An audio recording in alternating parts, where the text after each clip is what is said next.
ዛሬ ስለ አዲስ ኪዳን እንማራለን። ዕብራውያን 8 ላይ ያለው ሐሳብ ወስደን አጭረው እሱ ላይ እንነጋገራለን።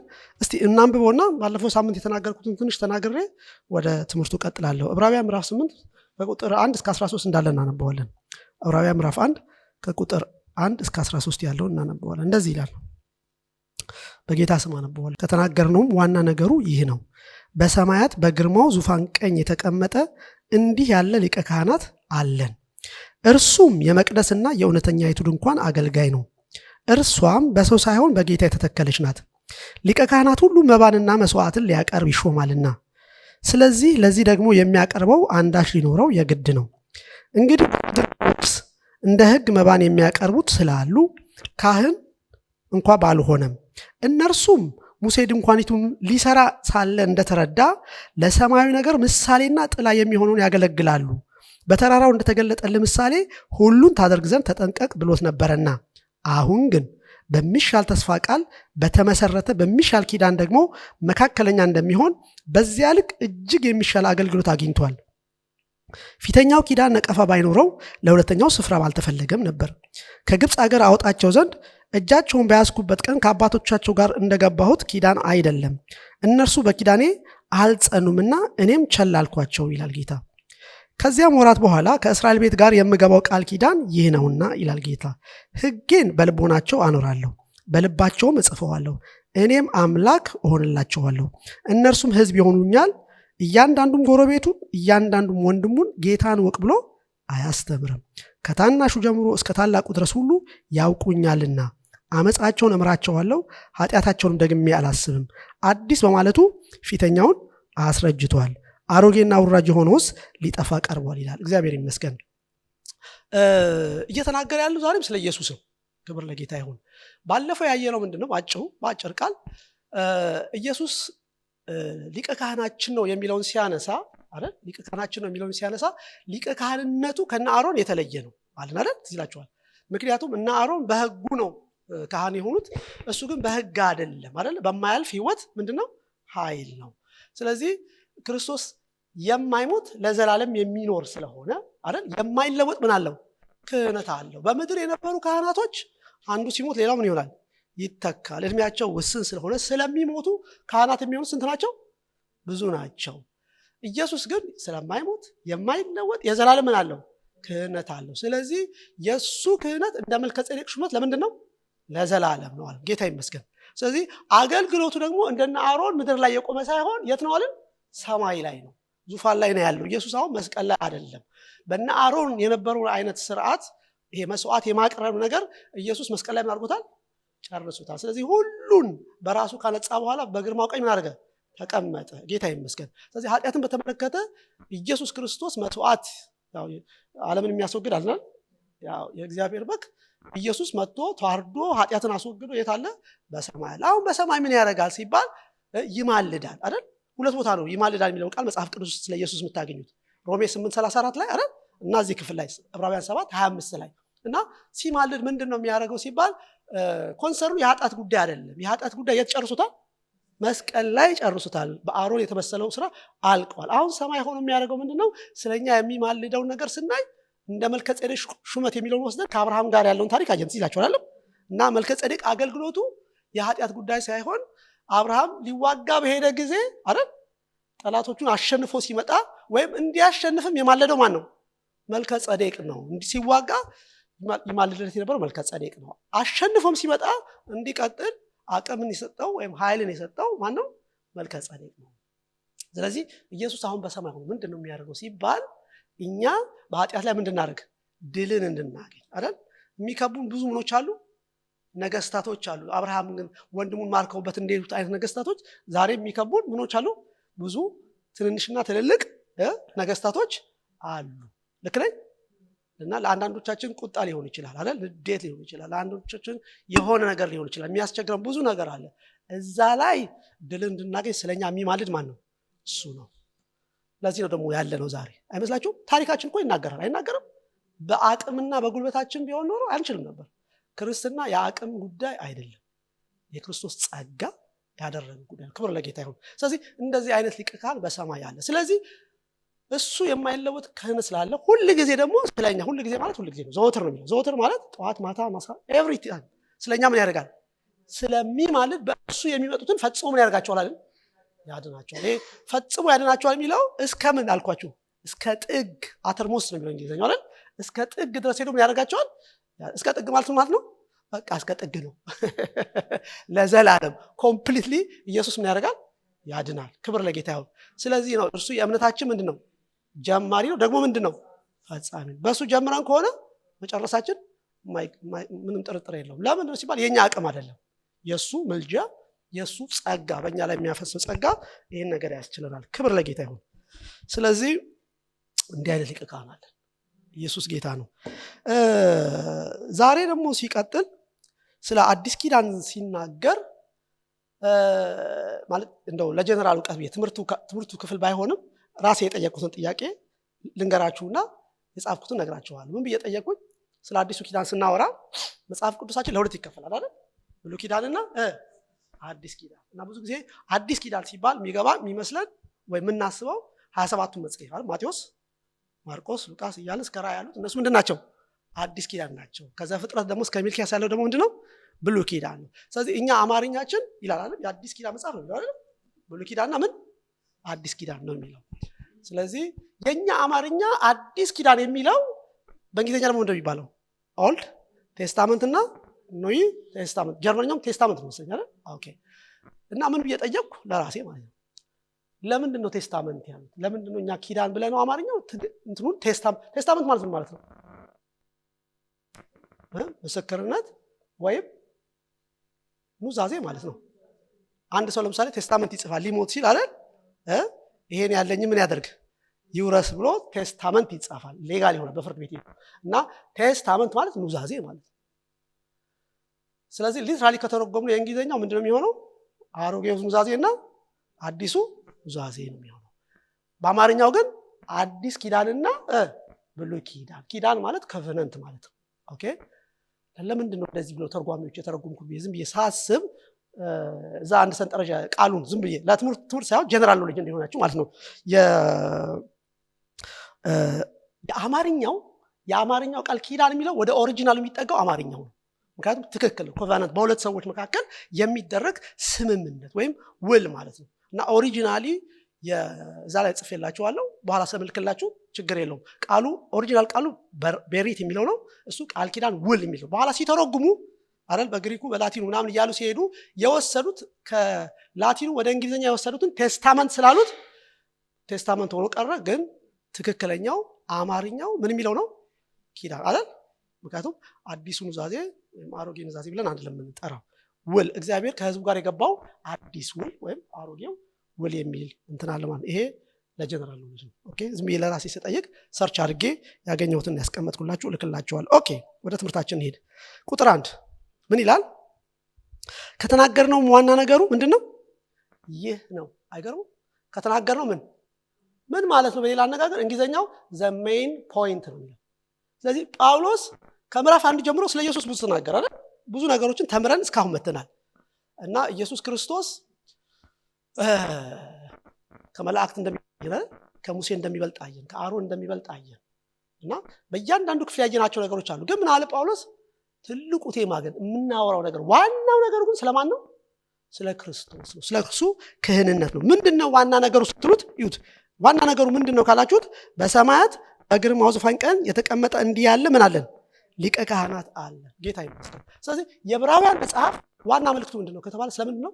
ስለ ኢየሱስ ክርስቶስ ምንድነው? ሊቀ ክህንነት ነው። ሌላ ቦታ የለም። እግዚአብሔር ይመስገን። ስለዚህ ኢየሱስ ሊቀ ካህናችን ነው የሚለውን ነገር ብራቶ ገልጾ የሚያስተምር ክፍል ይሄ ክፍል ነው። ብዙ ነገር ቢናገርም ዋናው ቴማዬ ግን ምንድነው? ስለ ክርስቶስ ሊቀ ካህንነት። ይሄ ሊቀ ካህናችን የት ነው ያለው አለ? በሰማያት በግርማው ዙፋን ቀኝ የተቀመጠ ነው። ባለፈው እንዳየነው እንደና አሮን መሬት ያለ ሳይሆን ሰማይ ነው ያለው። ሰማይ ደግሞ የሚያደርገው ነገር ተነጋግረናል አይደል? ስለኛ ምን ያደርጋል አለን? ይማልዳል አለን። ስለዚህ እርሱም አለ በሰማይ ዙፋን ቀኝ የተቀመጠ እንዲህ ያለ ሊቀ ካህናት አለ። አሁን የሰው ሊቀ ካህናት የለንም አለን እንዴ? የለንም። ሊቀ ካህን አንድ ነው። እሱ ማን ነው? ኢየሱስ ነው። እግዚአብሔር ይመስገን። እሱ ለኛ መስዋዕት የሚገባው ነገር መስዋዕት ከፍሎ አይደል? አሁን በሰማይ በግርማው ዙፋን ቀኝ እኛን ይዞ እዛ ተቀምጧል። እሺ ቁጥር 2 እርሱም ይለዋል ስለ ክርስቶስ ሲናገር የመቅደስና የእውነተኛቱ ምንድነው ድንኳን አገልጋይ ነው። ኢየሱስ አገልጋይ ነው። ኦኬ አገልጋይ ነው። ብዙ ጊዜ ኢየሱስ ጌታ ነው፣ ኢየሱስ አምላክ ነው ምናምን እንላለን። ደግሞ ምንድነው አገልጋይ ነው። አገልግሎቱ የክህነት አገልግሎት ነው፣ አሁን እንደምናየው ማለት ነው። ስለዚህ የሚያገለግልበት አገልግሎት ወይም የሚያገለግልበት ቦታ እንዲያም ዝቅ ብሎ ይላል እርሷን በሰው ሳይሆን በጌታ ምን ያደርግሽ ናት። ስለዚህ ኢየሱስ አሁን የሚያገለግልበት መቅደስ በማን የተተከለ አይደለም፣ በሰው የተሰራ አይደለም። ለምንድን ነው? ሰማይ ሰው የሰራው ነገር የለም። እግዚአብሔር ይመስገን። ሰማይ ብቻ ሳይሆን አይደል የሰው መንፈስ የሰራው ማለት ነው እግዚአብሔር ነው አይደል? ምክንያቱም እኛም የእግዚአብሔር ምንድነን? ቤተ መቅደስ ነን። የሰው መንፈስ የሰራ በውስጡ የሚኖር እግዚአብሔር መንፈሳችንን የሰራ እግዚአብሔር ነው። ስለዚህ በመንፈሳችን ውስጥ ያደረው ክርስቶስ በዛ ያለው ኢየሱስ እኛን ምን ያደርገናል? ያገለግልናል። እግዚአብሔር ይመስገን። ስለዚህ መገልገል ስትፈልጉ ወደ ማን መምጣት ያለባችሁ? ለዚህ ነው ወደ ጸጋው ዙፋን ምን እናድርግ የተባለው? እንቅረብ። የቀረበ ምን ይሆናል? ይገለገላል። እግዚአብሔር ይመስገን። ኦኬ ስለዚህ እርሷን በሰው ሳይሆን በጌታ የተተከለች ናት ይልና ሊቀ ካህናት ሁሉ መባና መስዋዕትን ሊያቀርብ ይሾማል። ስለዚህ ለዚህ ደግሞ የሚያቀርበው አንዳች ነገር ሊኖረው የግድ ነው። እንግዲህ በምድር ቢኖርስ እንደ ሕግ መባንን የሚያቀርቡት ስላሉ ካህን እንኳን ባልሆነ ነበረ። ምክንያቱም እነርሱም ሙሴ ድንኳኒቱ ሊሰራ ሳለ እንደተረዳ ለሰማያዊ ነገር ምሳሌና ጥላ የሚሆነውን ያገለግላሉ። በተራራው እንደተገለጠል ምሳሌ ሁሉን ታደርግ ዘንድ ተጠንቀቅ ብሎት ነበርና አሁን ግን በሚሻል ተስፋ ቃል በተመሰረተ በሚሻል ደግሞ ምን ኪዳን ደግሞ መካከለኛ እንደሚሆን በዚያ ልክ እጅግ የሚሻል አገልግሎት አግኝቷል። ስለዚህ የተሻለ አገልግሎት አግኝቷል። አሁን ኢየሱስ የሚያገለግለው ማንም ካገለገለው በላይ አሁን ያገለግላል ይላል። ኦኬ አሁን የሚቀጥለው ስሙ ሰባተኛው ፊተኛው ኪዳን ነቀፋ ባይኖረው ለሁለተኛው ስፍራ ባልተፈለገ ነበረ። ከግብፅ ሀገር አወጣቸው ዘንድ እጃቸውን በያዝኩበት ቀን ከአባቶቻቸው ጋር እንደገባሁት ኪዳን አይደለም፣ እነርሱ በኪዳን ያልጸኑምና እኔም ቸል አልኳቸው ይላል። ከዚያ ወራት በኋላ ከእስራኤል ጋር የምገባው ቃል ኪዳን ይህ ነው ይላል። አያችሁ። ስለዚህ የፊተኛውን ትቶ አሁን ከህዝቡ ጋር አዲስ ኪዳን እንደገባ እዚህ ክፍል ላይ ይናገራል። ኦኬ ስለዚህ ስለ አዲሱ ኪዳን ትንሽ እንነጋገር። አዲሱ ኪዳን ምንድን ነው? አሁን አዲሱ ኪዳን ምንድን ነው የሚለውን እንነጋገር። ምክንያቱም ስለ አዲሱ ኪዳን የፊተኛው ነቀፋ ስለነበረው አሁን ጌታ አዲስ ኪዳን ገባ ይላል። ጉድ አሁን አዲስ ኪዳን ምንድን ነው ብለን ስንል እንዳልኳችሁ ብዙ ጊዜ አሁን አዲስ ኪዳን ሲባል ይመጣል እነዚህ 27 መጽሐፎች ናቸው አይደል? ግን ዛሬ አዲስ ኪዳን ምን ማለት እንደሆነ የክፍል በትክክል ይነግረናል። ኦኬ ስለ አዲሱ ኪዳን ስናስብ የምናስበው ነገር ምንድነው? የሆነ የተለየ ነገር ሳይሆን እግዚአብሔር ከህዝቡ ጋር ከኛ ጋር መስራት የሚፈልገው ነገር ስላለ የዘላለም እቅድ የዘላለም ሐሳብ እግዚአብሔር ከመጀመሪያ ጀምሮ ለኛ ያሰበው የተፈጠርንበትም ዓላማ ስላለ ለዛ ነገር ከዛ ነገር ጋር የተያያዘ ነገር እንዳለው እንመለከታለን። እግዚአብሔር ይመስገን። ስለዚህ እግዚአብሔር ለምንድን ነው የፈጠረው? እግዚአብሔር ሰውን ለምንድን ነው የፈጠረው ሲባል ምክንያቱ ብዙ አይደለም። ስንት ነው? አንድ ነው። ምክንያቱም እግዚአብሔር ሰውን በመልኩና በምሳሌው ፈጠረው አይደል? በመልኩና በምሳሌው ከፈጠረው በኋላ ያደረገው ነገር ምንድነው? አዳምን እሱም ወደ ህይወት ዛፍ ወስዶ ምን አድርገው አስቀመጠው አይደል? ከዚህ ሁሉ ምን አድርጋለሁ ብላ አለው። እንዳትበላ የተባለው ደግሞ አንድ ዛፍ አለ፣ የእውቀትና የጥበብ ዛፍ የተባለ አለ። ኦኬ ምን ማለት ነው እሱ ሲባል እግዚአብሔር የፈለገው ነገር ምንድነው? እግዚአብሔር ሰውን ከፈጠረው በኋላ አይደል? ሰውን ከፈጠረው በኋላ እግዚአብሔር የሰው ምን እንዲሆን ህይወቱ ሆኖ ማንነቱ ሆኖ እግዚአብሔር በሰው አልፎ ራሱን ምን ማድረግ ስለሚፈልግ ነው? መግለጥ ስለሚፈልግ ነው። ያ የህይወት ዛፍ ማለት እኮ ሌላ ነገር አይደለም። የሆነ ዛፍ ሆኖ ህይወት የተንጠለጠለበት ማለት አይደለም። ግን የእግዚአብሔርን ህይወት ምንድነው? ምሳሌ ነው። እና ሰው እሱን ሳይበላ ከገነት ምን ሆነ? ተባረረ አይደል? ትዝ ይላችኋል። እንዲያውም ተመልሶ ምን እንዳይሆን ተባለ? እንዳይበላ ኪሩቤል አቆመበት፣ ዘጋው ይላል አይደል? ያንን የህይወት ዛፍ መልሶ እንዳይበላ ዘጋው ይላል። ስለዚህ ሰው በኃጢአት ሲወድቅ የተለየው ከምንድነው? ከእግዚአብሔር ህይወት ነው የተለየው። ኦኬ ስለዚህ እግዚአብሔር ሐሳቡ የነበረው መጀመሪያ ሰውን የፈጠረው በመልክና በምሳሌ ፈጥሮ በሰው ውስጥ የሱን ህይወት ከቶ ጨምሮ ማለት ነው። ሰው ከእግዚአብሔር ጋር ማለት እግዚአብሔር በሰው ውስጥ ሆኖ የሰው ህይወት ማንነት ሆኖ እግዚአብሔር በምድር ላይ እሱ ራሱን ማድረግ ይፈልግ ነበር፣ መግለጥ ይፈልግ ነበር። ይሄ ነገር ኃጢአት ስለገባ ምን ሆነ? እግዚአብሔር እንዳሰበው አልሄደም። መጀመሪያ እንደነበር ኦሪጂናሊ እንደታሰበው አልሆነም። ስለዚህ እግዚአብሔር ይሄን ነገር ሪስቶር ለማድረግ ለመመለስ ምንድነው ማድረግ ያለበት ሲባል ይሄንን ወደዚህ ነገር እግዚአብሔር እንዳይመጣ እንቅፋት የሆነው ኃጢአት ማለት። ስለዚህ ኃጢአት ምን መሆን አለበት? ኃጢአት ካልተወገደ እግዚአብሔር የመጀመሪያውን ሐሳብ ማድረግ አይችልም። ስለዚህ እግዚአብሔር ምንድን ያደረገው? ኃጢአትን ምን አደረገ? ማስወገድ ይጠበቅበታል፣ አስወገደ። ስለዚህ ጀነራሊ ማለት ነው ጀነራሊ አዲስ ኪዳን የሚለው ሐሳብ ይሄው አዲሱ ኪዳን እግዚአብሔር ከሰው ጋር የገባው ኪዳን ምንድነው? ብንጠቀልለው ስለ ሁለት ነገር ነው የሚናገረው። አንደኛ ኃጢአትን ስለማድረግ ነው፣ ስለማስወገድ። ምክንያቱም ያልተፈለገ ነገር በሰው ድካም በሰው ፈቃድ ምክንያት የገባ ነገር ስላለ እሱ ምን መሆን ነበረበት? መወገድ ነበረበት። እግዚአብሔር የሚፈልገው ነገር በእኛ ህይወት ውስጥ እንዲፈጸም። ኃጢአት እያለ እግዚአብሔር ዓላማውን በሰው ላይ ምን ማድረግ አይችልም? መፈጸም አይችልም። ስለዚህ ኪዳኑ ምንድነው? ስለምንድነው የሚያወራው ከተባለ አንደኛ ኃጢአትን ስለማድረግ ነው፣ ስለማስወገድ ነው። ኃጢአትን ስለማስወገድና እንደገና ደግሞ ኃጢአት ከተወገደ ኦሪጂናል ሐሳቡ ምንድነው አልኳችሁ? እግዚአብሔር ህይወቱን በሰው ውስጥ ምን ማድረግ ነው? መጨመር ነው። ስለዚህ ኃጢአት ከተወገደ መንገዱ ክፍት ነው። እግዚአብሔር ህይወቱን ወደ ሰው ውስጥ ምን ያደርጋል? ይጨምራል። እግዚአብሔር ከሰው ጋር ይተባበራል። እግዚአብሔር ከሰው ጋር መኖር ይጀምራል ማለት ነው። ስለዚህ ኪዳኑ ስለዚህ ነው የሚያወራው።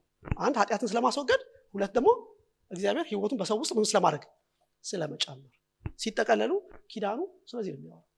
ስለዚህ ኪዳን ማለት በሰውና በእግዚአብሔር መካከል ያለ ውል ነው ማለት ነው። እግዚአብሔር ይመስገን። ስለዚህ ስለ አዲሱ ኪዳን ስናወራ የሚያወራው ኃጢአታችንን ስለመወገዱ ወይም ስለመደምሰሱና እንደገና ደግሞ እሱ ኃጢአቱ ሲነሳ እግዚአብሔር እድል እንዳገኘ ህይወቱን በእኛ ውስጥ እንደጨመረ የሚናገር ነው። ኦኬ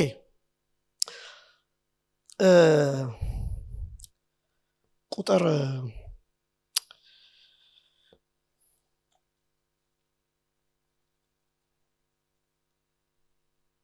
ኦኬ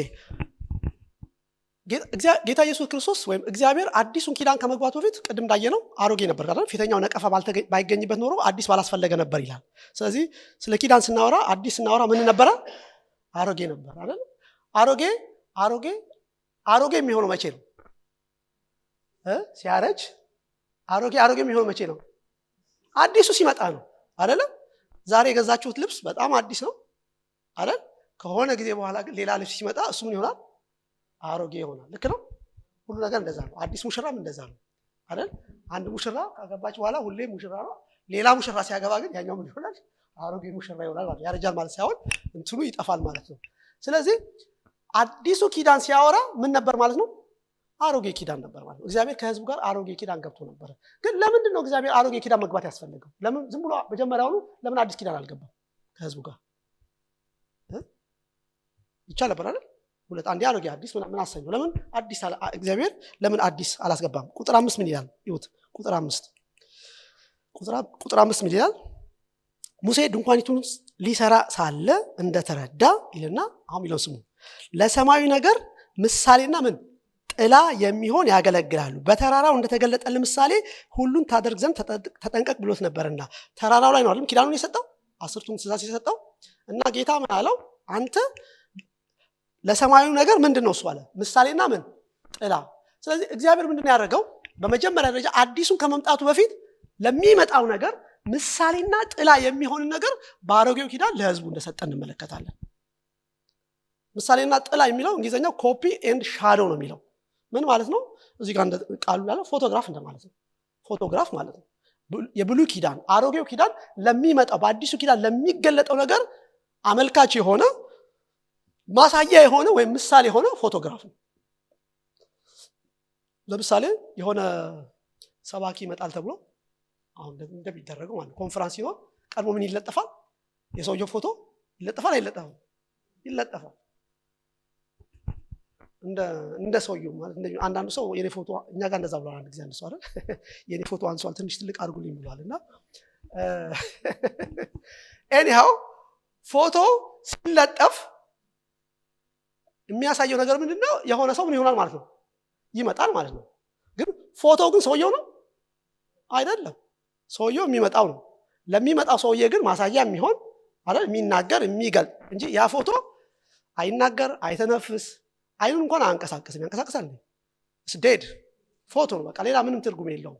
ግን የሚመጣውን ነገር ለማሳየት መልኩ ምን እንደሆነ ለመግለጽ የሚያሳይ ነው። ብሉይ ኪዳንም እንደዚህ ነው። በራሱ ህይወት የለውም። በራሱ ህይወትን አይሰጥም። እንደዛ ነው አይደል? ድካም አለበት ሄዳችሁ ብታዩት ማለት ነው። ስለዚህ እግዚአብሔር ለሚመጣው ነገር ማሳየት ማስረጃት ስለፈለገ አስቀድሞ ብሉይ ኪዳንን እንደ ፎቶግራፍ እንደላከው እንመለከታለን ማለት ነው። ኢቭን የዛን ጊዜ የነበሩ ሰዎች አዲሱ ኪዳን ቢመጣ ሊቀበሉትም አይችሉም አይደል? ምክንያቱም ኃጢአትን የሚያስወግደው ገና ምን ስላልሆነ ገና ኃጢአት በዓለም ስላለ ለነሱ ሊረዱትም ሊቀበሉትም የማይችሉት ነገር ስለነበረ ስለዚህ እግዚአብሔር መጀመሪያ በስዕል መንገድ ሊመጣ ስላለው ነገር እንደ ፎቶግራፍ ያንን ነገር እንደላከው እንመለከታለን። ይሄን በምን ማየት ትችላላችሁ? ለምሳሌ ኪንደርጋርተን ልጆች ሲማሩ አይደል? ህፃናት ሲማሩ እንዴት ነው የሚማሩት ትምህርት? አይታችሁ ከሆነ መጀመሪያ ነገርየውን ከመማራቸው በፊት የሚያሳያቸው ምንድነው? ስዕል አይደል? ኦሬንጅ ብለው ኦሬንጅ እንትኑ ያሳያቸው አፕል፣ ፈረስ፣ አንበሳ ምናምን ነው።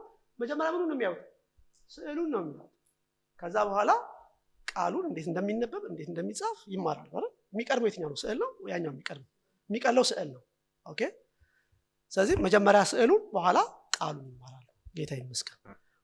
መጽሐፍ ቅዱስ ላይም እንደዚህ ነው። እግዚአብሔር ያደረገው ምንድነው? መጀመሪያ ሊመጣ ስላለው ነገር እንጂ የብሉይ ኪዳን ያለው በብሉይ ኪዳን እግዚአብሔር ከሰው ጋር የገባው ኪዳን እውነተኛ አይደለም። ሊመጣ ስላለው ነገር ግን ማስተማሪያ፣ ማሳያ፣ መግለጫ ወይም ምሳሌ እዚህ ክፍል እንደተነገረው ምሳሌና ጥላ ነው። ጌታ ይመስገን። ስለዚህ ምሳሌና ጥላ ስለሆነ ድካም አለበት ማለት ነው አይደል? ድካም አለበት። ምንድነው ድካሙ ሲባል የብሉይ ኪዳን በብሉይ ኪዳን እግዚአብሔር ከሰው ጋር የገባው ኪዳን ለምሳሌ ለኃጢአት መስዋዕት ያቀርቡ ነበር አይደል? ስንት ጊዜ ነው የሚያቀርቡት? በአመት አንዴ በየጊዜው የተለያየ አይነት መስዋዕቶችን በእግዚአብሔር ፊት ያቀርባሉ። ስለዚህ የማያቋርጥ የኃጢአትን ምን ያቀርባሉ? መስዋዕትን ያቀርባሉ። ለምንድን ነው ሲባል ኃጢአትም ስለማይሆን አይወገድምና። ድካሙ ምንድነው? የድሮ ኪዳን ድካሙ ምንድነው? ኃጢአትን መሸፈን ብቻ ነው አይደል? መሸፈን እንጂ ምን ማድረግ አይችልም፣ ማስወገድ አይችልም። ይሸፍነዋል። ሰውየው ሄዶ ሲወጣ ተመልሶ አለ ነገርየው መልሶ መጥቶ ምን ያደርጋል? ያሸፍናል አይደል? እንዲህ ነው በቃ ፕሮሰስ ነው። ስለዚህ ድካም አለበት እና በሰው ይሄ በፊደል ህግ አድርግና አታድርግ በሚለው በፊደል ህግ ላይ የተመሰረተ ስለሆነ ሰውየው ምን ሊያደርገው አይችልም፣ ፍጹም ሊያደርገው አይችልም። ምክንያቱም በውጭ ያለ ነገር ነው። ለምሳሌ ህጉ በጽላት ተጽፎ ነው የተሰጣቸው። በውጭ ከሰውየው ውጭ ስለሆነ ያለው ህጉ ሰውየውን ፍጹም ማድረግ አይችልም። ምክንያቱም ሰውየው ምንም አካባቢው ቢስተካከል የፈለገ ነገር ቢኖር የተበላሸው ምኑ ነው? ውስጡ አይደለም እንዴ? ሰው እኮ ውስጡ ነው የተበላሸው። ሰው የፈለገውን ነገር ውጩ ቢያምርለት ቢሳካለት ውስጡ ካልተስተካከለ ችግር አለ? ችግር የለም። ለዚህ እኮ ነው ሰው ደስተኛ አይሆንም። የፈለገው ነገር አድርጎ ችግር አለበት። ችግሩ ምንድነው? ሰው በውስጡ ምንድነው? ኮራፕት ነው። ያ ነገር እስካልተወገደ ድረስ የፈለገ ነገር ከውጭ ለሰው ቢደረግ ምን አይሆንም? ህይወት ኑሮ አይቀየርም። ፊዚካሊ በስጋ የሆነ ነገር ሊሆን ይችላል። ከእግዚአብሔር ጋር ያለውን ዲማንድ ግን ማስተካከል አይቻልም። ስለዚህ የዚህ የቀደመው ኪዳን ችግሩ ምንድነው? ሰውን ማድረግ አይችልም። ለምንድነው ሲባል ነገር የውጭ ነው ያለው። ወደ ውስጥ የገባ ምንም ነገር የለም። ከውጭ ነው ትእዛዙ፣ አድርግ አታድርግ እያለ የሚለው አይደል? ስለዚህ ሰውየውን ፍጹም ማድረግ አይችልም። አዲሱ ኪዳን ግን ያው እንመጣበታለን፣ ብልጫ እንዳለው አሁን በሚቀጥለው አሳያችኋለሁ። ኦኬ ዞ አዲሱ ኪዳን የተሻለው ኪዳን የሚለዋል ቁጥር 6 ነው 7 ላይ ተመልከቱ። እንደዚህ ይላል ቁጥር 6 አብረና ነው እንደዚህ ይላል። ለምን አዲሱ ኪዳን የተሻለ ኪዳን እንደሆነ እነዚህ ነገሮች ያሳያሉ። አሁን ግን በሚሻል ተስፋ ቃል በተመሰረተ በሚሻል ኪዳን ደግሞ መካከለኛ እንደሚሆን በዚያ ልክ እጅግ የሚሻል አገልግሎት አግኝቷል። ስለዚህ ኪዳኑ ለምንድን ነው የተሻለ የሆነው? ከብሉዩ ያሁኑ የተሻለ ኪዳን የሆነው ለምንድን ነው ሲባል አንደኛ በሚሻል ተስፋ ላይ ምን የሆነ ነው? የተመሰረተ ነው አይደል? ምን ማለት ነው? በሚሻል ተስፋ ላይ የተመሰረተ ነው ሲባል ምን ማለት ነው ሲባል የድሮው የብሉይ ኪዳኑ ጥያቄው ምንድነው? አድርግ ነው አይደል? አድርግ ወይ ታደርጋለህ ወይ ደግሞ ምንድነው? ኃጢአትን የምትረሳ ትሞታለች አይደል? ስለዚህ ይፈርድብሃል። ይሄኛው ግን የተሻለ የሆነው ለምንድን ነው? የተሻለ የሆነው ለምንድን ነው? አድርግ አይደለም የሚለው አይደል? በሰው ጥረት ላይ የተመሰረተ አይደለም። ኢቭን እንደገና እዚህ ጋር አንብብላችሁ ምን ይላል መሰላችሁ? ቁጥር 7 ጀምሮ አሁን ግን በሚሻል ተስፋ ቃል በተመሰረተ በሚሻል ኪዳን ደግሞ መካከለኛ እንደሚሆን በዚያ ልክ እጅግ የሚሻል አገልግሎት አግኝቷልና ይላል። አሁን ፊተኛው ኪዳን ነቀፋ ባይኖረው በሁለተኛው ስፍራ ባልተፈለገ ነበር። እነርሱን እየነቀፈ ይላቸዋል ይላል። እነርሱ ምን እያለ እየነቀፈ ይላቸዋል።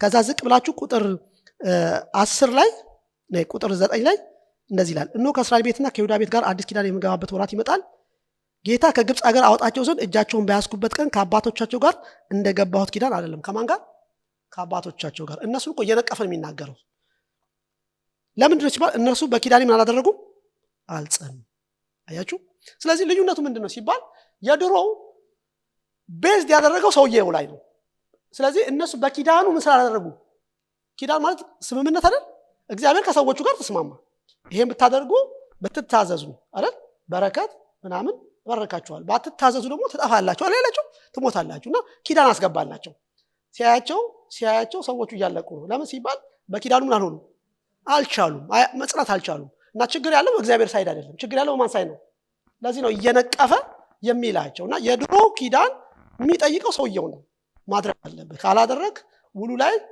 ችግር ስለሚፈጠር እና ነቀፋው ይሄ ነው የድሮ ኪዳን ችግሩ የብሉ ኪዳን ችግሩ ይሄ ነው ሰው ምን ሊያደርገው ስለማይችል ፍጹም ሊያደርገው ሊጠብቀው ስለማይችል ስለዚህ እግዚአብሔር አየና በቃ እነዚህ ሰዎች በኪዳን ምን ሊያደርጉ አልቻሉም ስለዚህ ምን አደርጋለሁ አለ አሁን አዲስ ኪዳን አመጣለሁ አለ አዲሱ ኪዳን ግን ሰውን ምን ያደረገ ነው ያስወጣል ምክንያቱም በአዲሱም ኪዳን ልክ እንደ ብሉይ ኪዳን ማለት ነው እናንተ እንዲማታረግ አለባችሁ እንዲያረግባችኋለሁ ብሎ ብንስማማ ከብሉይ ኪዳን ምን ይለያል አይለይም ለምን ታዲያ አዲስ ያስፈልገዋል እንደዚህ ድሮ ከሆነ ማለት ነው አያችሁ የድሮና ያሁኑ ልዩነቱ ምንድነው የድሮው ከሰው የሚጠብቀው ነገር አለ ኪዳኑ እግዚአብሔር ተስማምቷል ከሰው ጋር ውል አድርጓል ውሉ ምንድነው እናንተ ትታዘዛላችሁ ተጠብቃላችሁ ይሄን ታደርጋላችሁ እኔ ደግሞ እባርካችኋለሁ አይደል ይሄ ነው ሲታይ ግን ውጤቱ ምን ሆነ ሰዎቹ አልቻሉም በኪዳኑ ምን ማድረግ አልቻሉም መቆም አልቻሉም ስለዚህ ድካም ያለበት ሆነ ስለዚህ እግዚአብሔር አሰበና ምን አደረገ ኦኬ አሁን ኪዳን አደርጋለሁ አለ ግን ኪዳኑ ምንድነው አለ ሰውን ምን አድርጌ ነው አለ አስወጥቼ ነው አለ አያችሁ ስለዚህ በሚቀጥለው በአዲሱ ኪዳን ስታነቡት ቃሉ ራሱ ስሙት ምን እንደሚል አሁን ከቁጥር 10 ጀምሮ ጌታ ከዚያ ወራት በኋላ ከእስራኤል ቤት ጋር የምገባው ቃል ኪዳን ይሄ ነው ይላልና አሁን ምን አይነት ቃል ኪዳን እንደሚገባ ተመልከቱ ሕጌን በልቦናቸው ማን ነው የሚያኖረው አኖራለሁ በልባቸው ማን ነው የሚጽፈው እግዚአብሔር እኔም አምላክ ሆናቸዋለሁ እነርሱም ሕዝብ ይሆኑኛል እያንዳንዱም ጎረቤቱን እያንዳንዱም ወንድሙን ጌታን ወቅ ብሎ አያስተምርም ከታናሹ ጀምሮ እስከ ታላቁ ድረስ ሁሉ ምን ያደርጉኛል ያውቁኛልና አመጻቸውን እመራቸዋለሁ ኃጢአታቸውንም ማንም ያደርግ ይሄን አያችሁ የአዲሱ ኪዳን በረከቱና አድቫንቴጁ ምንድነው እኛን የሚጠይቀን ነገር አይደለም እግዚአብሔር እኔ ያደርጋለሁ ያለ በሰው አቅምና ችሎታ ላይ የተደገፈ አይደለም እኔ በእግዚአብሔር አሰራር በእግዚአብሔር ችሎታ ላይ የተመሰረተ እንደሆነ እንመለከታለን ለዚህ ነው አደርጋለሁ ብሎ ለምንድን ነው ያደረገው ሲባል ሲያየው ሰው እንደማይችል እግዚአብሔር ስላየ በብሉይ ኪዳን ይሄን ስላየ ነቀፋ ስላለበት እሱ ምን አደረገው አስወገደው አሮጌ አደረገው ስለዚህ በመጀመሪያ ደረጃ አዲሱ ኪዳን ከድሮ የሚሻለው ለምንድን ነው ሲባል የኛን ምን አይጠይቅም ውሉ ላይ የኛን ጥረት አይጠይቅም የኛን ኮንትሪቢዩሽን አይጠይቅም እግዚአብሔር ይመስገን ስለዚህ በራሳችሁ ጥረት ከእግዚአብሔር ጋር ያለው ውል መጠበቅ ከፈለጋችሁ ወዴት ነው መሄድ ያለባችሁ ወደ ድሮ ኪዳን ነው መሄድ ያለባችሁ አይ እኔ እችላለሁ እኔ ምናምን የምትሉ ከሆነ ወዴት ነው መሄድ ያለባችሁ ምክንያቱም የአዲሱ ኪዳን ሰውን ዜሮ ያገባል የሰውን አቅም የሰውን አገልግሎት የሰውን ድርሻ ባዶ ያደረገ ነው እንኳን ባዶ አደረገው አልቀን ነበራ እንኳን እንደዛ ሆኖ እንደዚህ ሆኖ ምን ኖሮ ቀላል አይደለም አልቀን ነበር እግዚአብሔር ይመስገን ስለዚህ አዲሱ ኪዳን የተሻለው ለምንድን ነው ሲባል በተሻለ ተስፋ ላይ ምን ስለሆነ ነው ስለተመሰረተ ምን ማለት ነው ሰውን ያስወጣ ስለሆነ ነው እግዚአብሔር ይመስገን እንኳን ወጣን አይደል ሁለተኛ በተሻለ መስዋዕት ላይ የተመሰረተ መሆኑ ነው የድሮ ኪዳን መስዋዕቱ ፍየልና በግ ነው አይደል የአዲሱ ኪዳን የተመረቀበት መስዋዕቱ ማን ነው ስለዚህ በግና ፍየል ከክርስቶስ ጋር ሊወዳደር ፈጽሞ አይችልም ምክንያቱም በግና ፍየል ለጊዜው ቁጣ ማብረጃ ካልሆነ በስተቀር ዋጋ ሊሆን አይችልም እግዚአብሔር ሊያረካ የሚችል አይደለም ለዚህ ነው በየዓመቱ ይታረዳል bring things ኦኬ ግን ዘመኑ በደረሰ ጊዜ ይላል መጽሐፍ ሲናገራል ከሴት የተወለደው አይደል የእግዚአብሔር ልጅ መጣ ምን ሆኖ ያለምን ኃጢአት የሚያስወግድ በግ ሆኖ መጣ ለአንዴና ለዘላለም መስዋዕት ሆኖ በእግዚአብሔር ፊት ቀረበ ስለዚህ እግዚአብሔር የተቀበለው የረካበት ዋጋ የሆነልን ለኛ ማን ነው በአዲሱ ኪዳን የተሰጠ ምንድነው መስዋዕት ነው ስለዚህ ኪዳኑ ለምንድን ነው የተሻለው ሲባል መስዋዕቱ በራሱ ምን ስለሆነ ማለት ነው? ከብሉዩ የተሻለ ስለሆነ። እግዚአብሔር ይመስገን። በፍየልና በበግ ቢሆን አስቡት እንግዲህ ኢቭን ለእግዚአብሔር እኮ አይደለም ለሰውም ሸክም አይደለም እንዴ? ሸክም ነው ሸክም አይደለም? በግ መግዛት አለብን እኮ ማለት ነው። ገበያ መሄድ አለብን፣ ዋጋ ገንዘብ ማጠራቀም አለብን በጉን ለመግዛት። በጉ ደግሞ ዝም ብሎ በግ አይደለም አይደል? ነውር የሌለበት ይባላል፣ መታየት አለ። እንኳን ለሰው ለእግዚአብሔር ለሰው ምንድነው ነገርየው? ሸክም ነው። እግዚአብሔር ይመስገን። አሁን ለሰውም ለእግዚአብሔር ሸክም የማይሆን አይደል መድኃኒት የሆነ ኢየሱስ ምን ሆነ? የእግዚአብሔር ቤት መጣ፣ ኃጢአትን አስወገደ። ክብር ለጌታ ይሁን። ስለዚህ አሁን እኛ የገባንበት ኪዳን በጣም አሜዚንግ ይሁን የተሻለ። ክብር ለጌታ ይሁን። ለምን ሲባል መስዋዕቱ አያችሁ፣ እግዚአብሔር አይ አልበቃኝም ይሄ መስዋዕት አንሶኛል የሚለው መስዋዕት አይደለም። የእግዚአብሔርን ሐሳብ ያረካ የዘጋ አይደል ተፈጸመ ብሎ በሰማይ በግርማው ቀኝ ምን ያደርገ ነው? የተቀመጠ ነው። እግዚአብሔር ባይቀበለው ኖሮ መስዋዕቱን ኢየሱስ አይቀመጥም ነበር። ምክንያቱም መቀመጥ ማረፍን ነው የሚያሳየው፣ መጨረስን ነው የሚያመለክተው። መስቀል ላይ ተፈጸመ ሲል እግዚአብሔር በቃ ይሄ ነገር አክሴፕት አድርጎታል። እግዚአብሔር ይመስገን። ስለዚህ አሁን እናንተ የገባንበት አዲሱ ኪዳን ከድሮ የሚለየው የተሻለ ያደረገው አንዱ መስዋዕቱ ነው። ክብር ለጌታ ይሁን። ሶስተኛው በሚሻል ደም የተረጋገጠ መሆኑ። ምን ማለት ነው? ያው ደም ሳይፈስ ምን የለም? ስርየት የለም። ስለዚህ እውነተኛ ስርየት የተገኘው በማን ነው? በክርስቶስ ደም ነው። እና ይሄ ደም የሰውን የሆነ ነገር አንጽቶ መሄድ ብቻ ሳይሆን ኢቭን ህሊናን እንኳን ምን ያደርጋል? ከሞተ ስራ ምን ያደርጋል? ያጥባል። አቅሙ በጣም ትልቅ ነው። እንደ በግና እንደ ፍየል አይደለም። ሰዎቹ የበግና ፍየል አቅርበው ከህሊናቸው ነፃ አይደሉም አይደል? እኛ ግን አንዴ የልጁ የጌታ የኢየሱስ ክርስቶስ ደም ከኃጢአቱ ምን ያደርጋል? በቃ ይሄን ስንቀበል ከሞተ ስራ ሁሉ ህሊናችን ምን ይሆናል? ምንከሰስበት ነገር አይኖርም ማለት ነው። ክብር ለጌታ ይሁን። ስለዚህ በተሻለ ኪዳን እንደሆነ እንመለከታለን። ሌላው በሚሻል ህግ ላይ የተመሰረተ በመሆኑ ነው። ምን ማለት ነው? በሚሻል ህግ የተመሰረተ ማለት የብሉይ ኪዳኑ የተመሰረተበት ህግ 10ቱ ትእዛዝ ናቸው አይደል? ኦኬ። እኛ ግን የተመሰረተበት የህይወት ህግ ነው የሚለው አይደለም? የህይወት ህግ ነው። የተሻለ ነው። በፊደል ያለ ሳይሆን በምን ያለ ነው? በመንፈስ በእኛ ውስጥ የተጻፈ ነው። ምንድነው ልዩነቱ ካለ እንዴት እንደሚሻል ለምሳሌ ማቴዎስ ካጠና ነው ልንገራችሁ። ማቴዎስ ባለፈው ካጠና ነው እንዴት እንደሚሻል። ለምሳሌ የብሉይ ኪዳኑ ህግ ምን ይላል? አትግደል ይላል አይደል? አትግደል ይላል። ስለዚህ መግደል በብሉይ ኪዳን ማለት ነው። እግዚአብሔር ሰው እንዲገድል ምን አያደርግም? አይፈልግም። ልክ ነው አይደል? መጥላት ይቻላል አይቻልም? በድሮ ማለት ነው መጥላት ይችላል አልችልም? አትጥላ የሚል ህግ አለ። መጥላትና አለመጥላቱን በምን ያውቃል? የውስጥ ጉዳይ ስለሆነ ማለት ነው አይደል? የድሮ አታመንዝር ነው የሚለው። የድሮ ምንድን ነው የሚለው? አታመንዝር ነው የሚለው። አዲሱ ምንድን ነው የሚለው? ወደ ሴት ያይ አይደል የሚለው። ምን ለማለት ነው? የድሮው የተመሰረተው በተወሰነ በውጫዊ በሆኑ ነገሮች ላይ ብቻ ነው። አዲሱ የተመሰረተው ግን በውጭ ባለ ህግ ሳይሆን ውስጥን ሁሉ ምን የሚያደርግ ነው። ምክንያቱም ሞቲቭን አይደል? ወንድሙን የሚጠላ ነፍሰ ገዳይ ነው የለም። ብሉይ ኪዳን እንደዛ አለ እንዴ? የለም። አያችሁ፣ የተሻለ የሚያደርገው ነገር ምንድነው? ፐርፌክት የሆነ ኢቭን በብሉይ ከምናውቀው የጠነከረና የተሻለ ምን ያለበት ነው? ህግ ያለበት ነው። ስለዚህ እንደ ብሉይ ኪዳኑ አይኔም ችግር አለብኝ አትግደሉ እንጂ የተባልኩት መጥላት ችግር የለም ማለት አንችልም። ብትጠላ ነፍሰ ምንድነህ? ገዳይ ነህ። እና ይሻላል አይሻልም? ይሄኛው ከባድ ነው ግን ይሻላል። ምክንያቱም የህይወት ህግ ሆኖ ውስጣችን ስለገባ ማለት ነው። ጌታ ይመስገን። ኦኬ። ስለዚህ ከአሮጌው ኪዳን አዲሱ ኪዳን እጅግ ምን ያደርጋል? ይበልጣል አይደል? ለነገሩ ከሰውየውና ከፎቶ ማን ይበልጣል? እንደዛ ማለት እኮ ነው። በቃ አይደል? አዲሱ ኪዳን ሰውየው ማለት ነው፣ ህይወት ያለበት ነው። ብሉይ ኪዳን ፎቶ ነው፣ ምንም ህይወት የለበት፣ ምንም ነገር የለበትም። ለሚመጣው ነገር አመልካች ነው። ስለዚህ በጣም የላቀና የተሻለ ኪዳን ክርስቶስ የሚያገለግልበት ወይም እኛ የገባንበት ኪዳን የተሻለ ኪዳን እንደሆነ እንመለከታለን። ኦኬ። ስለዚህ አዲሱ ኪዳን ምንድነው? አሁን ይሄ ነው ለኛ እግዚአብሔር ከኛ ጋር የገባው ውል ምንድነው? ውል የገባው ከኛ ጋር እግዚአብሔር ከኛ ጋር ውል የገባው ምንድነው? ገንዘብ ሰጣችኋለሁ ነው? ወደ እኔ ብትመጡ ገንዘብ አትላችኋለሁ ነው? ጤና ሰጣችኋለሁ ነው ኪዳኑ? ወይ ደግሞ ምንድነው ወደ ቤት ወጡ ሚስት ተዳር ባል ምናምን ሰጣቸዋለሁ ልጅ ሰጣቸዋለሁ ነው።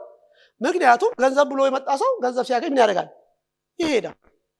የኪዳኑን ስላልሆነ ፓርት ስላይደለ እግዚአብሔር የተስማማው በዛ አይደለም አይደል? እና ብዙ ሰው ጌታን የሚከተልበት መንገድ ወደ እግዚአብሔር የሚመጣበት መንገድ የራሱ የሆነ ነገር አለ።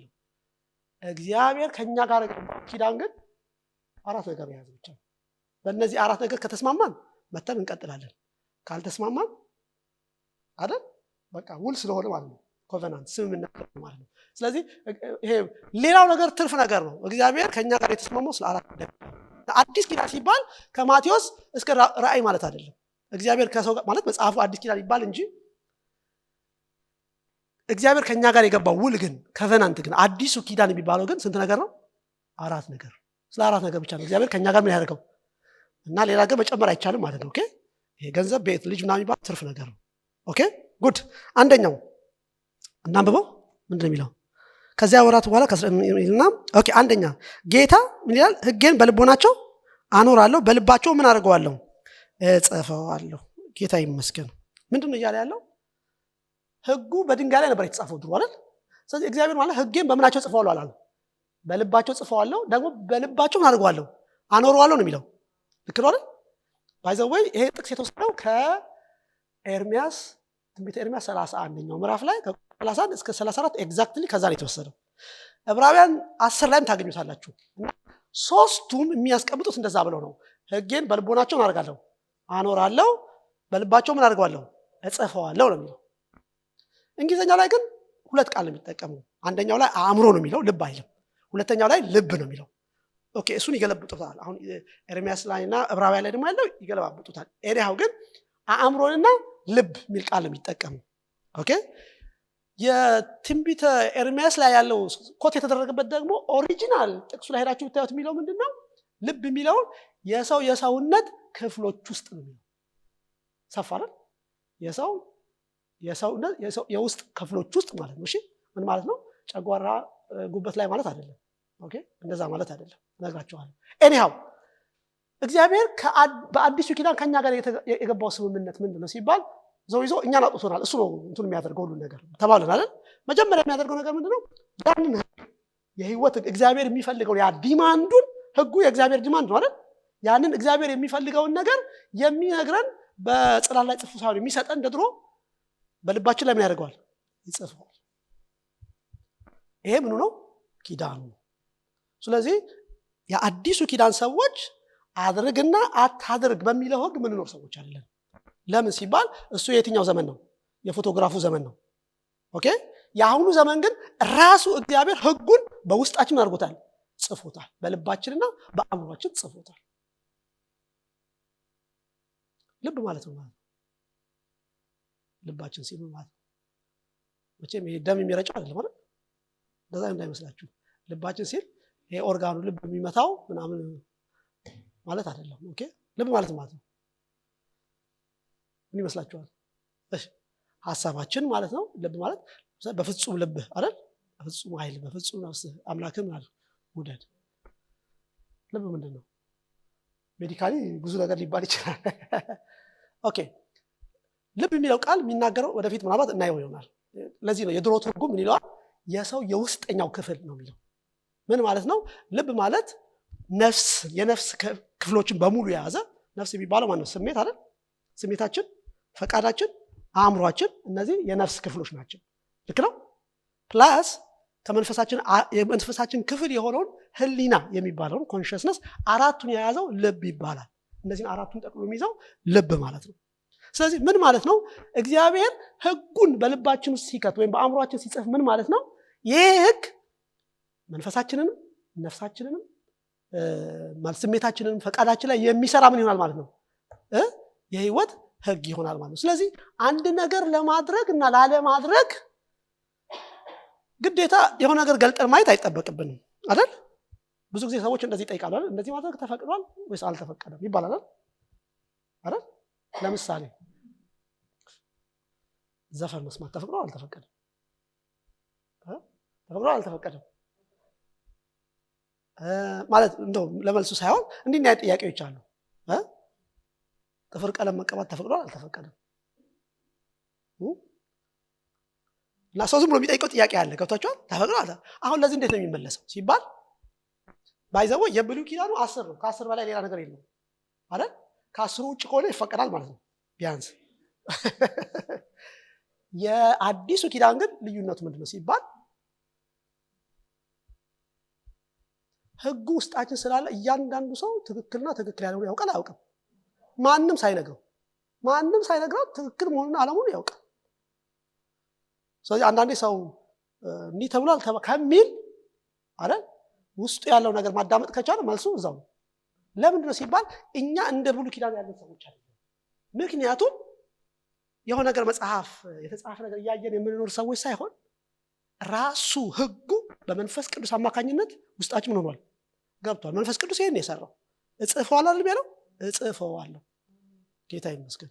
ስለዚህ ኪዳኑ እግዚአብሔር አንዱ ከኛ ለምንድን ነው የድሮዎቹ እንግዲህ ምንድነው ታዘዋል ደግሞ አንብቡት አይደለ? ህጉን በእጅ ላይ በግንባር ላይ ምናምን እንዳይረሱት እኮ።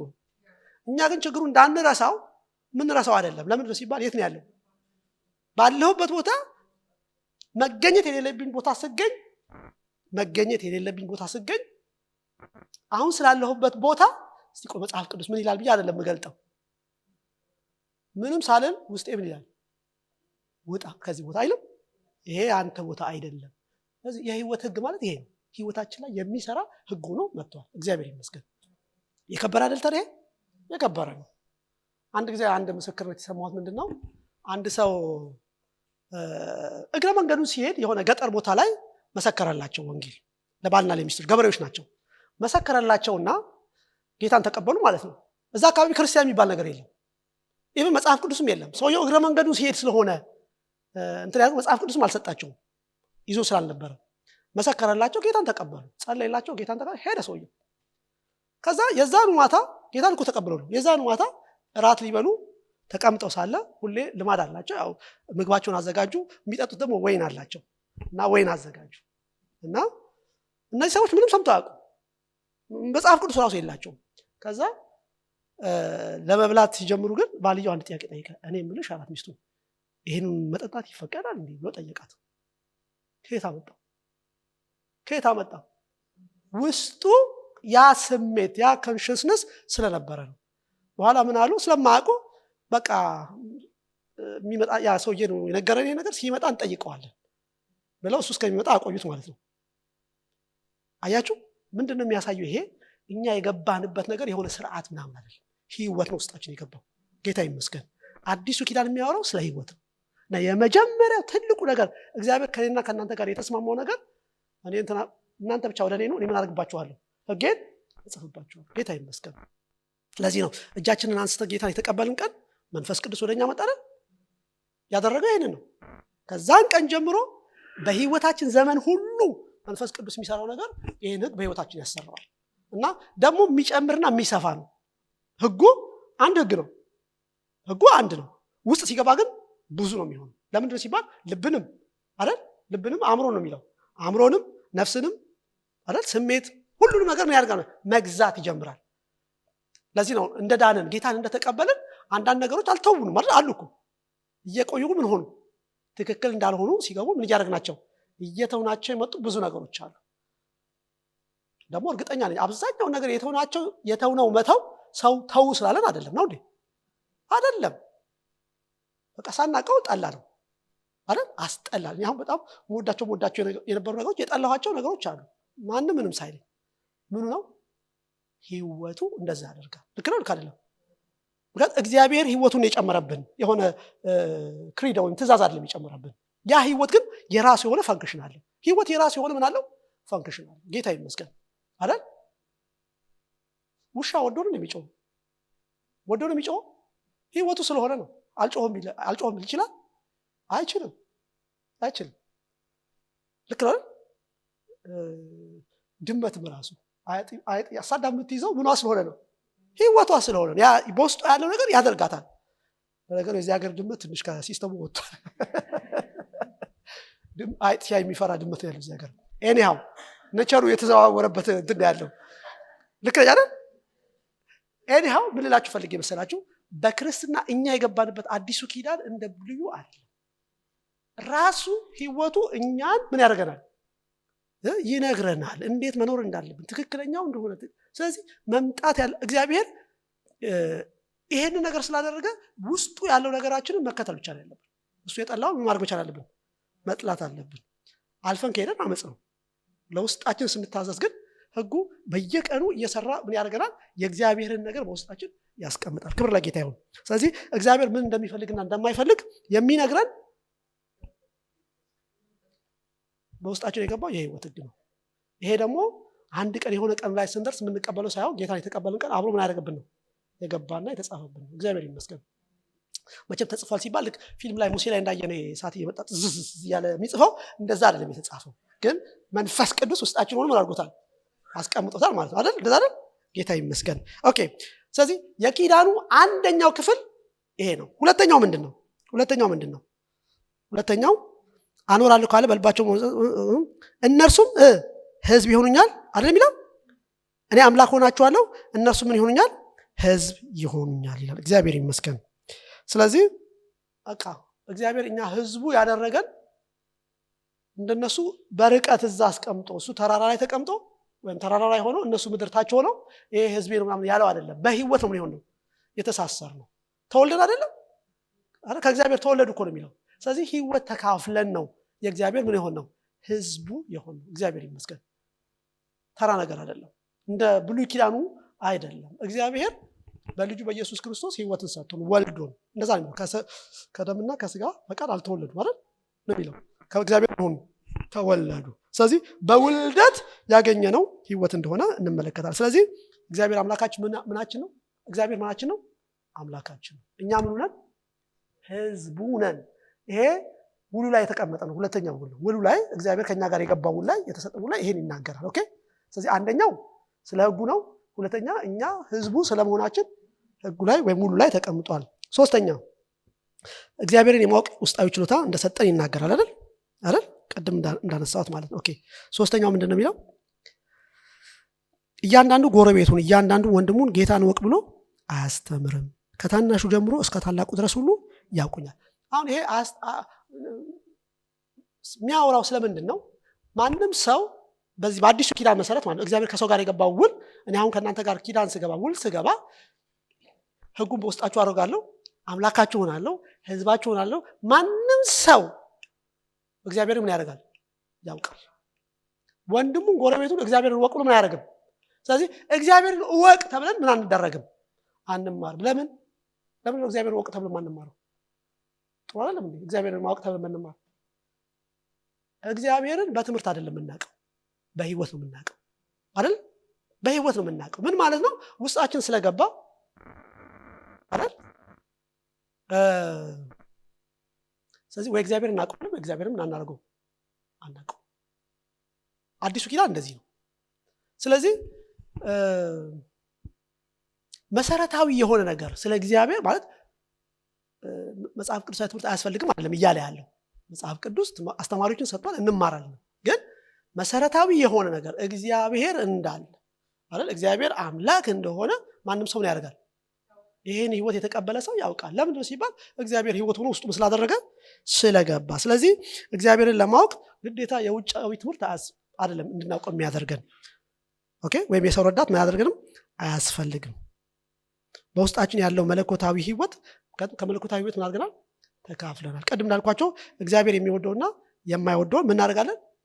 እንለያለን። ልክ ነው። እና እግዚአብሔር ምን እንደሚፈልግ ደግሞ እንደዛ እኮ ነው። እስቲ እግዚአብሔርን እንደምናውቀው ማረጋገጫው ምንድን ነው? እስቲ ማረጋገጫው ምንድን ነው? አሁን መቼም በትምህርት አናረጋግጠው። እስቲ እግዚአብሔርን ትወዳላችሁ አይደል? እግዚአብሔርን እንወዳለን፣ እግዚአብሔርን እናውቃለን። እንዴት ነው የምናረጋግጠው? አንድ ሰው እግዚአብሔርን እንደሚወድ ማረጋገጫው ምንድን ነው? ለምሳሌ ታውቁኛላችሁ እኔን አይደል? እኔ እንደምታውቁ ማረጋገጫው ምንድን ነው? በምን ነው? አሁን አንድ ሰው ጌታን ታውቀዋለህ ሲባል አውቀዋለሁ ትሉታላችሁ አይደል? እኔ የለውም እዛ ቦታ ላይ ታውቀዋለህ። እንዴት ነው የምታውቀው ቢል እንዴት ነው የምታብራሩለት?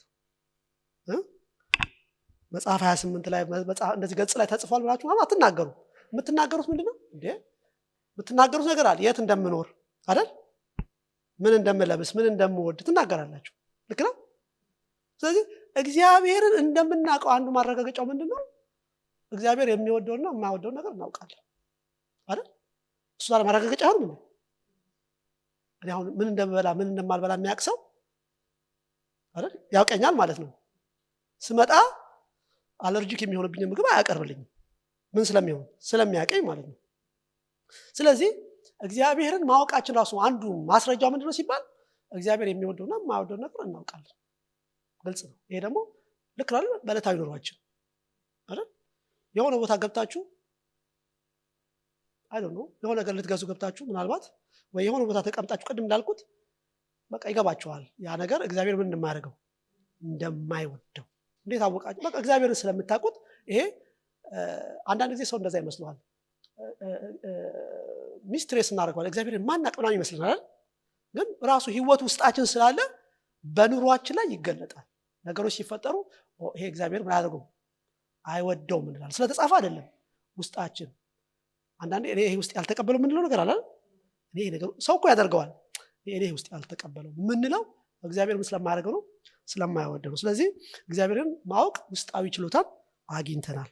የመጨረሻው የኪዳኑ ፓርት ደግሞ ኃጢአታቸውን ይቅር ይላሉ ደግሜም አላስብም። ጌታ ይመስገን። ስለዚህ ሌላው እግዚአብሔር ከኛ ጋር የገባው ሁሉ ምን እንደሆነ ታውቃላችሁ? ኃጢአታችሁን ደግሜ ምን አላደርግም። አይገርም? እግዚአብሔር እኮ ያለው ድሮም ኃጢአተኛ ናችሁ ያለን ማን ነው? ኃጢአተኛ ናችሁ ያለን እኮ የሆነ መልአክ አይደለም ወይ የሆነ የቤተክርስቲያን ሽማግሌ አይደለም። ኃጢአተኛ ናችሁ ያለን ኃጢአተኛ ናችሁ ያለን ማን ነው? እግዚአብሔር ነው። ትሞታላችሁ ያለንም እግዚአብሔር ነው። አሁን መጣና አዲስ ኪዳን አደረገና ምን አለ? በቃ ከአሁን በኋላ ኃጢአታችሁን ምን አደረገው አለ? ይቅር እላለሁ ደግሜ ምን አላደርግም። ጌታ ይመስገን። እና እግዚአብሔር ዝም ብሎ አይደለም ኃጢአትን ይቅር ያለው። የኢየሱስ ክርስቶስ ሙሉ መስዋዕት ስለሆነ ነው።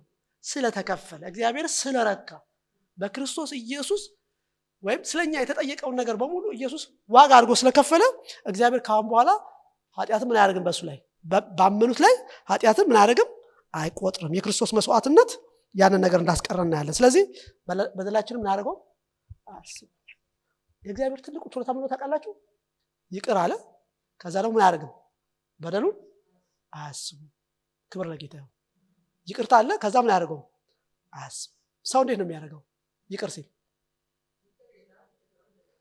ልክ ያለ ይቅር ትሉና አንድን ሰው ይቅር ካላችሁት በኋላ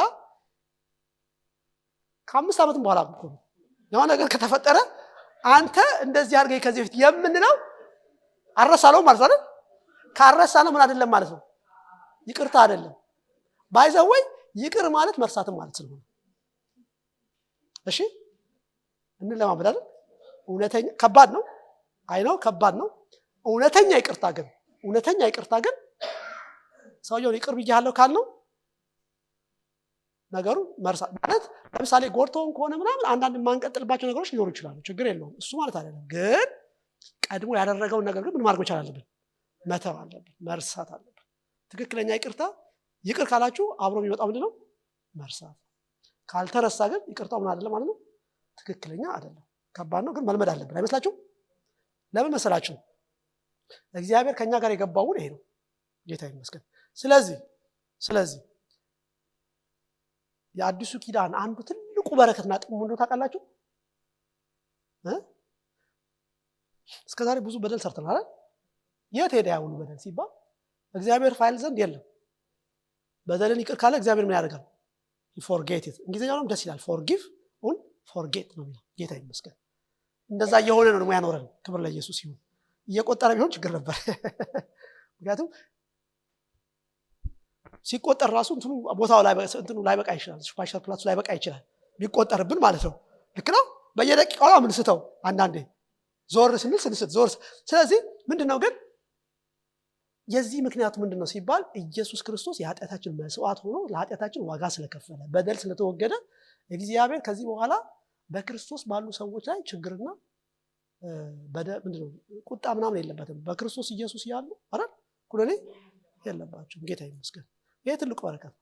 ስለዚህ ኢቭን ከዚህ ላይ ላየናቸው 3ቱ ኪዳኖች ቤዙ ይሄ ነው። ህጉንም ለመጻፍ አይደል ህዝቡም ለማድረግ ዕውቀቱንም ለመስጠት እግዚአብሔር መጀመሪያ መሰረት ያደረገው በደልን ማድረግ ነው ብያችኋለሁ፣ ማስወገድ ነው። ምክንያቱም መጀመሪያ በደል ገብቶ ነው ከህይወት ያባረረ አይደል? ስለዚህ እግዚአብሔር በደልን አስወገደ፣ ህይወቱን በውስጣችን ጨመረ። ኪዳኑ በቃ ይሄ ነው። ኦኬ ኪዳኑ ይሄ ነው። ክብር ለጌታ ይሁን አይደል? የዚህ ህዝብ ስለሆነ ማለት ነው። ኦኬ ስለምልክላችሁ ኮምፓሪዥን አስቀምጭላችኋለሁ የአዲስና የአሮጌ የሚለውን እሱን እዘለዋለሁ። ኦኬ አንድ ነገር ብቻ ጨምሬ ልዝጋ። 4 ቃሎችን እንውሰድ። ኦኬ መጽሐፍ ቅዱስ ላይ የተናገሩት ቃሎች ስላሉ ከተስፋ ወደ ኑዛዜ የሚል ማለት ነው። ኦኬ ተስፋ ቃል ፕሮሚስ። ተስፋ ቃል ማለት ነው ሲባል ተስፋ ቃል ማለት አንድ ሰው ለአንድ ሰው የሚገባው ምንድነው? ተስፋ ወይም ፕሮሚስ የምንለው ነው አይደል? ግልጽ ነው አይደል? ለምሳሌ አንድ ወላጅ አንድ አባት ለልጁ ቤት ገዝቼ ሰጣለሁ ቢለው ምንድነው እሱ? ተስፋ ነው አይደል? ይቻለው አይቻለው ሌላ ጥያቄ ነው። አንዳንዴ የምናገረው ነገር አለ፣ ሞቀ ሲል የምናወራው ነገር አለ። ወላጆች ለልጆቻችን ማለት ነው እነሱም እንደ እግዚአብሔር ስለሚያዩ አይደል? ግን ኤኒሃው የተስፋ ቃል ማለት ምን ማለት ነው? እግዚአብሔር ለሰው የሰጠው ቃል ማለት ነው። በመጀመሪያ ደረጃ ለምሳሌ ለአብርሃም ተስፋ ሰጠው አይደል? ቃል ገባለት፣ አበዛሃለሁ፣ ባርካለሁ ምናምን የሚል ቃል ሰጣለት። ስለዚህ ፕሮሚስ የሚባለው እግዚአብሔር ለሰው የሰጠው ምንድነው? ተስፋ ማለት ነው። ኦኬ መሐላ ደግሞ ምንድነው? ባለፈው እንዳነበብነው እግዚአብሔር ለአብርሃም ተስፋ ሰጠው አይደል? ተስፋ በሰጠው ጊዜ በእውነት እየባረኩ እባርካለሁ እያበዛው አበዛሃለሁ ብሎ ይሄ ተስፋ ነው። ተስፋ ብቻ ሳይሆን ከእርሱ በማንም ሊምል ስላልቻለ በራሱ ማረገ ማለ። ስለዚህ ተስፋው ላይ መሐላ ከተጨመረ ጠንከር ይላል አይልም? አሁን ወላጅዮ እኔ ቤት እገዛልሃለሁ ምናምን ይልና ልጁ መጠራጠር ሲጀምር ይምላል። ከዛ በእውነት እሱ በሚለው የሚፈልገው ምናምን ሲምል ትንሽ ጠንከር አላለም ነገሩ? ጠንከር ይላል አይደል? ጠንከር ይላል። ስለዚህ መሐላ ተስፋ ምን ያጠነክረዋል። ስለዚህ እግዚአብሔር ማለ ይላል። ጌታ ይመስገን። መማል ብቻ አይደለም፣ ከዛ ደግሞ ቃል ኪዳን ገባ እግዚአብሔር። ቃል ኪዳን ደግሞ ምንድነው ሲባል አሁን በሰጠነው ምሳሌ ከዛ አባትየው ምን ያደርጋል? ይሄድና ቤት ይገዛል። ኦኬ ቤት ይገዛል፣ አድራሻ ያለው ካርታ ያለው ምናምን ሌጋል የሆነ ቤት ይገዛና ያው በፍርድ ቤት ሁሉ ይረጋገጣል አይረጋገጥም? ይረጋገጣል። በፍርድ ቤት የተረጋገጠ ካርታ ያለው እርግጠኛ የሆነ ሰውየው ቤት ይገዛል። እሱ ምንድነው አሁን ነገርየው ባይንዲንግ ሆነ ማለት ነው አይደል? ከዚህ በኋላ ምን መሆን አይችልም። ሰውየው በቃ ኦልሬዲ ቤት ገዝቷል፣ ካርታ አለው፣ ሌጋሊ በህግም የጸደቀ ነገር ነው። ስለዚህ ሰውየው ካሁን በኋላ ምንድነው ባለቤት ነው። በቃ አይሻርም አይደል? እና ኪዳን የጸና የማይሻር በሁለት ሰዎች መካከል ያለ የማይፈርስ ምንድነው ስምምነት ነው። ግልጽ ነው። ስለዚህ አዲሱ ኪዳን ማለት ምን ማለት ነው ገባችኋል? ተስፋ አይደለም፣ መሐላ ብቻ አይደለም። በሰውና በእግዚአብሔር መካከል ያለ ኪዳን ማለት ኪዳኑ ምን የማይሆን ነው? የማይፈርስ ነው። ባይንዲንግ ነው እንጂ ሆነ ተራ ንግግር አይደለም። ኦኬ ከዛ ኑዛዜ ቴስታመንት የሚለው ቃል ኑዛዜ ምንድነው? ቴስታመንት ሲባል ደግሞ እሱ ለየት የሚያደርገው ምንድነው? ቴስታመንት ከኪዳን ለየት የሚያደርገው ነገር ምንድነው? ይሄ ልጅ ቤት ተገዝቶለታል አይደል? አባትየው እስካለ ግን ቤቱ የማን ነው? የአባቱ ነው። ልክ ነው። ዕብራውያን 9 ተመልከቱ እንደሚል ዕብራውያን 9 ከ16 እስከ 17 ኑዛዜ ያለ እንደሆነ አለ የተናዛዡን ሞት ማርዳት የግድ ነውና ሰው ሲሞት ኑዛዜው ይጸናልና ተናዛዡ በሕይወት ሲኖር ግን ከቶ ስለ ኢየሱስ መካከለኝነት የተናገረ ያስቀመጠው ክፍል ነው። ምን ማለት ነው? ባጭሩ እግዚአብሔር ኪዳን ገባልን አይደል? ኪዳን ገባልንና አለ ኪዳን ገባልንና ከዛ የኪዳኑ አካል ወይም የኪዳኑ ፈጻሚ ኢየሱስ አይደለም? ትይላችኋል። ሊሰቀል ሲል ወይም የጌታን እራት ያደረገበት ጊዜ ጽዋን አንስቶ ሰጣቸው ይላል አይደል? ይህ ለብዙዎች የሚፈስ አይደል? የአዲስ ኪዳን ምንድነው አለ? ደሜ ነው አለና አዲስ ኪዳን መሰረት እዛ ቦታ ላይ። ግን የጸናው መቼ ነው ሲባል ሄዶ መስቀል ላይ ሲያደርግ ነው። ያኔ ገና አልሞተም ነበር። መስቀል ላይ ደሙ ሲያፈስ በደሙ ኪዳኑ ሆነ፣ ታተመ፣ ጸና። ኢየሱስ ሞተ አይደል? ስለዚህ እሱ ሲሞት ኪዳኑ ምን ሆነ ማለት ነው? ከዛ በኋላ ጸና፣ እንደገና ቴስታመንት ሆነ ማለት ነው። ኑዛዜ ሆነ ማለት ነው። አሁን ኑዛዜ አሁን አንድ ሰው ያ ሰውዬ ለምሳሌ ያ ልጅ ተነስቶ ቤቴን ስጠኝ ማለት አይችልም። አባትየው በሕይወት ስላለ፣ አባትየው ግን ሞተ። ከዛ ቤቱ የማን ነው? የልጁ ነው። ቤቱ የልጁ ነው። ከዛ በኋላ ለምን ኑዛዜው የሚመለከተው ለማን ነው? ለሱ ስለሆነ ማለት ነው። ስለዚህ አሁን ልጁ ማድረግ ያለበት ምንድነው? ከዚህ በኋላ ቤቱን በተመለከተ ምንድነው ማድረግ ያለበት? መለመን አለበት? መጠየቅ አለበት? ያለበትም ማድረግ ያለበት ምንድነው? በቃ ማረጋገጫው አለ። this is mine ይሄ የኔ ነው ብሎ ቁልፍ ወስዶ ገብቶ ምን ያደርጋል? ባይዘወይ ቤቱን ሲረከብ ማለት ነው። ቤቱን ብቻ አይደለም የሚረከበው፣ ቤት ውስጥ ያለውን ነገር በሙሉ የማን ነው? ከዛ በኋላ የልጁ ነው የሚሆነው። ልክ ነው። ቤት ውስጥ ማለት ነገር ሊኖር ይችላል። ሳሎን ቤት፣ መኝታ ቤት፣ ማለት ዕቃ ሊኖር ይችላል።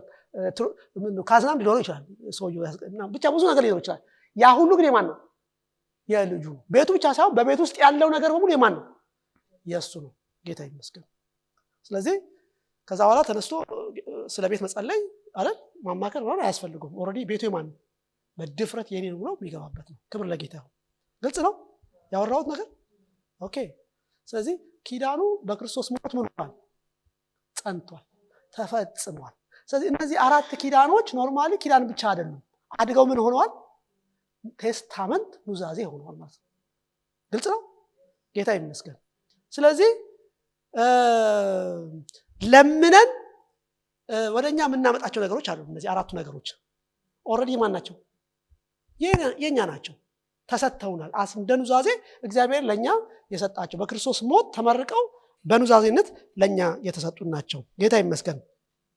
ስለዚህ እንጠቅልለው። ኦኬ፣ እንጠቅልለው። አንደኛ አዲሱ ኪዳን ምንድን ነው ሲባል አይሆፕ ድሮ ከነበራቸው አመለካከት አሁን ትንሽ ጠበብ ያልኩት ይመስለኛል። አዲስ ኪዳን ሲባል ስለ ማአት ነገር አይደለም። ስለ ስንት ነገር ነው የሚያወራው? ስለ አራት ነገር። እግዚአብሔር ከሰው ጋር አዲስ ውል ያደረገው ስለ አራት ጉዳይ ብቻ ነው። ሌላው ትርፍ ነው። ሰው እንዳልኳችሁ ስለ መኪና፣ ስለ ልጅ ምናምን አይደለም። ኖርማሊ እግዚአብሔር ከሰው ጋር ኪዳን የገባው ስለ አራቱ ነገሮች ነው። አንደኛ ሕጉን በልባችን ማድረጉ ነው፣ መጻፉ ነው። ህይወቱን በውስጣችን ማድረጉ ነው። እሱ አምላካችን፣ እኛ ምን መሆናችን? ህዝቡ መሆናችን ነው። እርሱን ማወቃችን፣ እንደገና ደግሞ ኃጢአታችን ምን መሆኑ? ይቅር መባሉና መደምሰሱ። ይሄ እግዚአብሔር ከኛ ጋር የገባው ስምምነት ነው። እግዚአብሔር ይመስገን። ስለዚህ እኛ አሁን የምንኖረው በዚህ ህይወት ኃይል እንደሆነ እንመለከታለን። ክብር ለጌታ ይሁን። ሁለተኛ በአዲሱ ኪዳን ውስጥ እዚህ ጋር እንደጻፍኩላችሁ ህይወት ከምኑ ጋር መጥቷል? ከሀብቱ ጋር መጥቷል። ምንድነው ሀብቱ? እግዚአብሔር ህይወቱን ሲሰጠን አብሮት የመጣው ሀብት ምንድነው ሲባል ተዘርዝሮ መጠቀስ አይችልም። ቅድም እንዳልኳችሁ ልጁ ቤቱን ሲረከብ አብሮ እንደሚረከብ ሁሉ ህይወቱ ወደኛ ሲመጣ፣ የክርስቶስ ህይወት ወደኛ ሲመጣ የተሰጠን ሀብት ብዙ ነገር ነው አይደል? እግዚአብሔርን ማወቅ፣ የኃጢአት ይቅርታ አይደል? በደላችንን ይቅር ማለቱ፣ እግዚአብሔር አምላካችን መሆኑ፣ ይሄ ሁሉ ምንድነው? አብሮ የመጣ ነው። እንደገና ኃጢአትም ከክፋቱ ጋር ሆኗል፣ በአዲሱ ኪዳን ተወግዷል ማለት ነው። ክብር ለኢየሱስ ይሁን። አዲሱ ኪዳን ሌላው አሁን መጨረሻ ላይ የምናየው ነገር ምንድነው? የሚደረግ ወይም ሳምሲንግ ቱ ቢ ደን ሳይሆን ተደርጎ ያለቀ ክርስቶስ በመስቀል ላይ ተፈጸመ ሲል ቃል ወደ ኑዛዜ ቀይሮታል። አሁን እኛ ባለንበት ወራሽ እንጂ ለማኝ አይደለም። ምን ማለት ነው? በሌላ አነጋገር እንደው ምሳሌ ልውሰድ።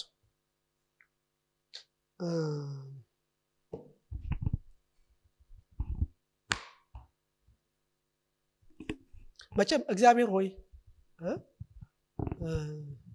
አምላኬ ሁነኝ ብለን እንጸልያለን።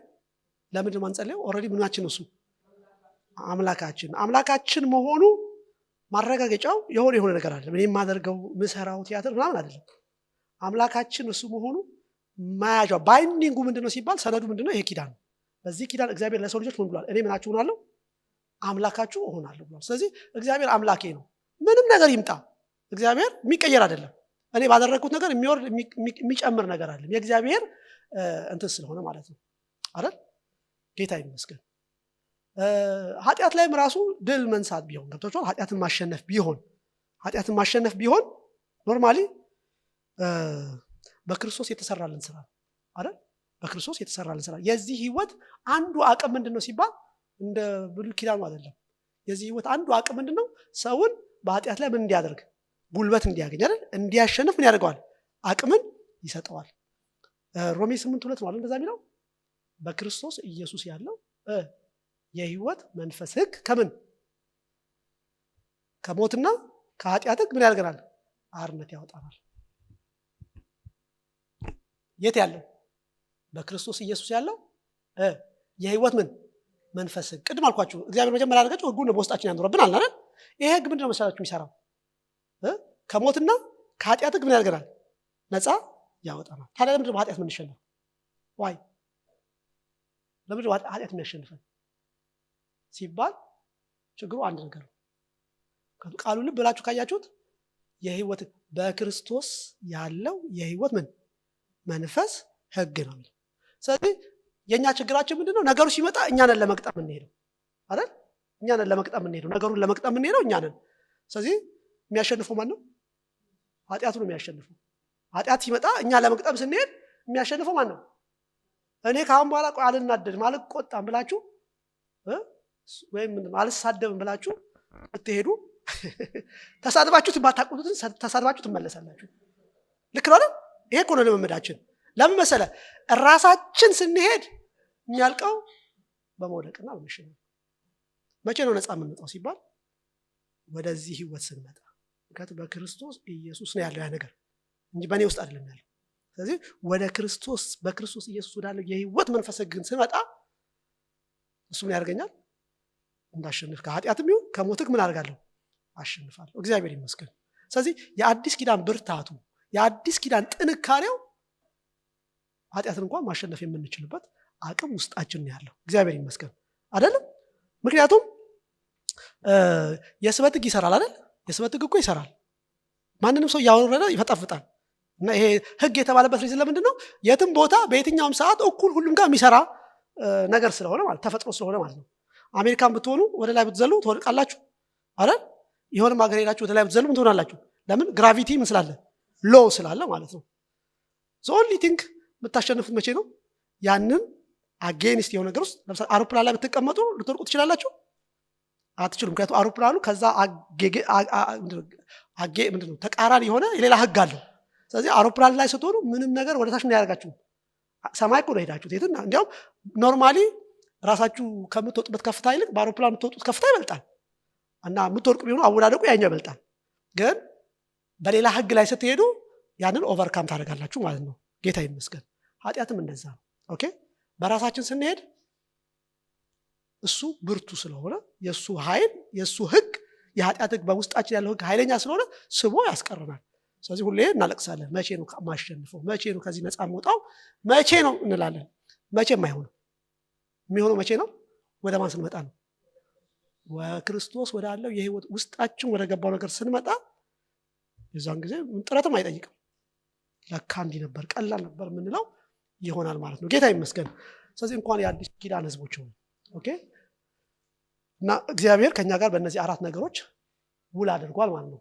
ዛሬ የውሉ ሰነድ ነግሬያቸዋለሁ። ኦኬ 4 ነገሮች ናቸው። በዚህ ውል ከእግዚአብሔር ጋር ስንኖር እግዚአብሔር ከዘላለም የነበረውን ሐሳብ በእኛ ህይወት ውስጥ መፈጸም ይጀምራል። ህይወቱን በእኛ ይገልጣል። በእኛ ገልጦ አልፎ ደግሞ መስራት የሚፈልገውን ነገር ይሰራብናል። ክብር ለጌታ ይሁን። ተባረኩ። ተነስተን ቆመን እንጸልያለን።